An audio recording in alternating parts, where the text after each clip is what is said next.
আছো? অনেক ভালো। আজকে এখানে আসার পরে তোমার কেমন লাগতেছে? অনেক ভালো। আমি কিন্তু ইন্টারভিউ নিতেছি, তুমি ইন্টারভিউ তো কোশ্চেন করতেছো কেন? ইন্টারভিউর মধ্যে কে বলতেছে? এভাবে বলো, হাসি খুশি দিয়ে বলো যে অনেক ভালো লাগতেছে। হ্যাঁ, অনেক ভালো। আপু তোমার কেমন লাগতেছে? আমার তো ভীষণ ভালো লাগছে। আর আমার কেন ভালো লাগতেছে জানো? কেন? গাজী টিভির থেকে আসার থেকে সব থেকে বেশি ভালো লাগতেছে যে গাজী টিভিতে এসে কি পাইলাম না পাইলাম সেটা পরে মানুষজন দেখবে। অবশ্যই। এইটা ভালো লাগতেছে যে আমি তোমাদের 4টা ফ্রেন্ড 3জন ফ্রেন্ড পাইছি নতুন। এটা আমার খুব ভালো লাগতেছে, কারণ আমি তো মিশতে খুব পছন্দ করি মানুষের সাথে। নিশ্চয়ই আমার 2 দিন আমার সাথে চলার পরে বুঝতে পারছো। তো আমার এইটাই বেশি ভালো লাগতেছে যে আমি তোমার সাথে মিশতে পারলাম, এই যে ওর সাথে মিশতে পারলাম, আর আমার আরেক ক্যামেরাম্যান যে আমার ভিডিও করে দিতেছে তার সাথে মিশতে পারলাম। তো সব কিছু মিলে ভালো লাগতেছে। আরও বেশি ভালো লাগতেছে কেন জানো না? আরেকটা কারণ আছে, আমরা 4জনই ইঞ্জিনিয়ার, এই জন্য আরো বেশি ভালো লাগতেছে যে ঘুরে ফিরে আবার আমরা 4জনই ইঞ্জিনিয়ার হয়ে গেলাম।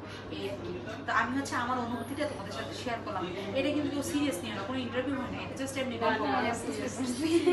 হ্যালো সবাইকে, ভিডিওর শুরুতে দেখলেন আমরা 3 বান্ধবী কি সুন্দর করে একটা ইন্টারভিউ নিলাম।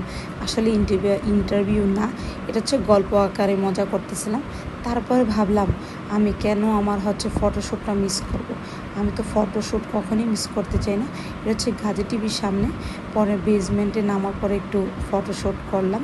তো অবশেষে আমার ড্রেস আপ, আমাকে আমার ইন্টারভিউ আর আমাকে কেমন লাগছে সব কিছু মিলিয়ে অবশ্যই আপনারা কমেন্ট করে জানাবেন। আর ইনশাল্লাহ আমিও আপনাদের সাথে শেয়ার করবো